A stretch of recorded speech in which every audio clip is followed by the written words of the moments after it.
أن الرسول صلى الله عليه وآله وسلم كان يتكتف في الصلاة ويضع يده على الأخرى. هذا كتاب مستدرك الحاكم في رواية صحيحة صححها حتى الذهبي.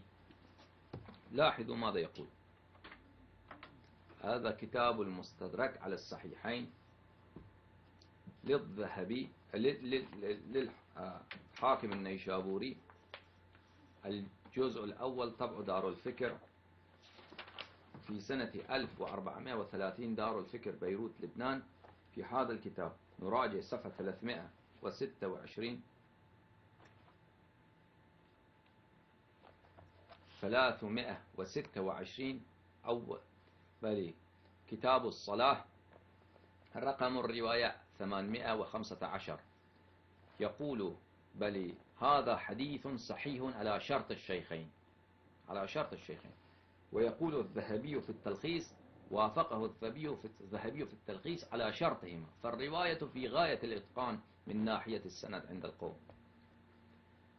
عن رفاعة بن رافع أنه كان جالسا عند رسول الله صلى الله عليه وآله وسلم إذ جاء رجل فدخل المسجد فصلى، فلما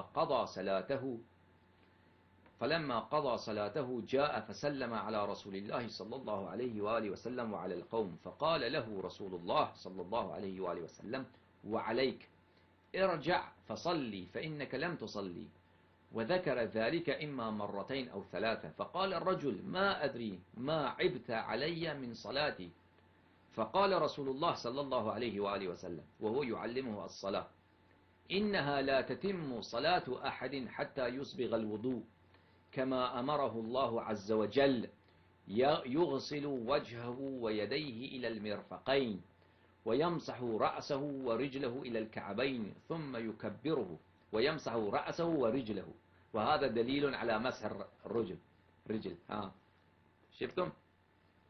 يمسح رأسه ورجله إلى الكعبين، يمسح الرجل إلى الكعبين بصريح قول رسول الله صلى الله عليه وآله وسلم في رواية صحيحة على شرط البخاري ومسلم. ثم يكبر ويحمد الله ويمجده ويقرأ من القرآن ما أذن الله له فيه، ثم يكبر ويركع ويضع كفيه على ركبتيه حتى يطمئن مفاصله ويستويه، ثم يقول سمع الله لمن حمده ويستوي قائما حتى يأخذ كل عظم ما أخذه، ثم يقيم صلبه ثم يكبر فيسجد فيمكن جبهته من الأرض حتى يطمئن مفاصله ويستوي، ثم يكبر فيرفع رأسه ويستوي قاعدا على مقعدته ويقيم صلبه. فوصف الصلاة هكذا حتى فرغ، ثم قال: لا يتم صلاة أحدكم حتى يفعل ذلك. فإن هذه الرواية الرسول صلى الله عليه وآله وسلم علمه الصلاة في روايتهم. أين في هذا وضع اليد على اليد؟ لا يوجد أي إشارة إلى ذلك. فلأجل ذلك صرح كثير من علمائهم على هذا المطلب. هذا كتاب المدونة الكبرى لمالك بن أنس، وهو أحد أئمتهم الأربعة، بل طبع دار الكتب العلمية في سنة 1415. في هذا الكتاب لو نراجع صفحة 169 فإنه يتحدث ويصرح إنه لا يوجد رواية بل على وضع اليدين في الصلاة.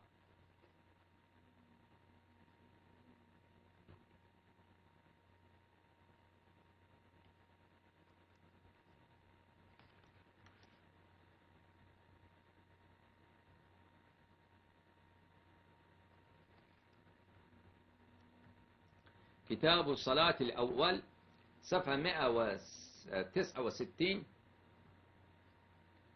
الاعتماد في الصلاة والاتكاء ووضع اليد على اليد. قال: وسألت مالكا عن الرجل يصلي إلى جنب حائط فيتكي على الحائط، فقال: أما في المكتوبة فلا يعجبني، وأما في النافلة فلا أرى بي بأسا. قال ابن القاسم: والعصا تكون في يده عندي بمنزلة الحائط. قال: وقال مالك: إن شاء اعتمد وإن شاء لم يعتمد، وكان لا يكره الاعتماد. قال وذلك على قدر ما يرتفق به فلينظر، بل ارفق ذلك به فيصنعه. قال وقال مالك في وضع اليمنى على اليسرى في الصلاة. لاحظوا جيدا، أنا أكبره، لا يمكن التكبير أكثر من هذا. قال في وضع اليمنى على اليسرى في الصلاة، قال لا أعرف ذلك في الفريضة وكان يكرهه، ولكن في النوافل إذا طال القيام فلا بأس بذلك يعين به على نفسه. لا أعرف ذلك في الفريضة وكان يكرهه، فهذا صريح لا يعرفه في الفريضة وكان يكرهه. لو كان عنده حديث عن رسول الله صلى الله عليه وآله وسلم لما خالف الرسول صلى الله عليه وآله وسلم في الصلاة. وأيضا هذا كتاب بداية الرشد، بداية المجتهد لابن رشد، بداية المجتهد لابن رشد القرطبي الأندلسي، طبع دار السلام. في هذا الكتاب لو نراجع صفحة 300 والطبع أي سنة 1416 في دار السلام الأزهر. في هذا الكتاب لو نراجع صفحة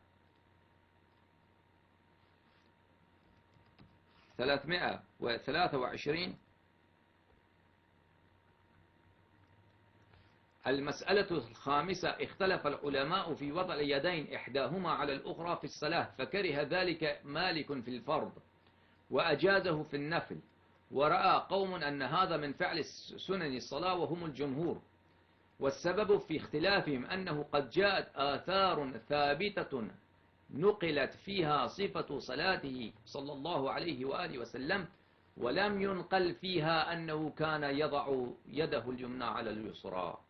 وثبت أيضا أن الناس كانوا يؤمرون بذلك، يعني كانوا يؤمرون بذلك. هذا الرواية موجودة في البخاري، كانوا يؤمرون بذلك. من هو الآمر؟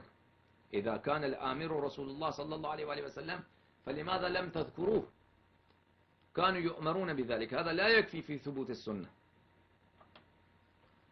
بل وورد ذلك أيضا من صفة صلاته عليه الصلاة والسلام صلى الله عليه وآله وسلم في حديث أبي حميد، فرأى قوم أن الآثار التي أثبتت ذلك اقتضت زيادة على الآثار التي لم تنقل فيها هذه الزيادة، وأن الزيادة يجب أن يصار إليه. ورأى قوم أن الأوجب المصير إلى الآثار التي ليست فيها هذه الزيادة لأنها أكثر، ولكون هذه ليست مناسبة لأفعال الصلاة وإنها هي من باب الاستعانة، ولذلك أجازها مالك في النافل.